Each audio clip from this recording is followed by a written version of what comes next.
Alden ineklay si Sarah.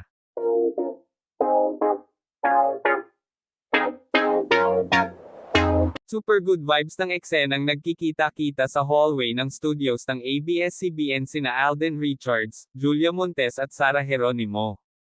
Nangyari ito sa taping ng guesting nina Alden at Julia sa Asap Natin To, kamakailan lang. Super beso at kamastahan ang tatlo. Agad ngang nag-trending sa TikTok at X, dating Twitter, ang video ng kanilang chikahan. Sa video maririnig na after magbeso ni Alden kay Sarah ay nabanggit ng una yung binuksan daw na restaurant ng huli. Pero agad itong kinorek ng popstar royalty at sinabing studio sa Alabang ang binuksan nilang business at hindi kainan. Mistulang nawawmali si Alden kaya halatang nag-ingat siya sa mga susunod niyang sasabihin. Hinayaan na lang niya na si Sarah ang magkwento about sa studio.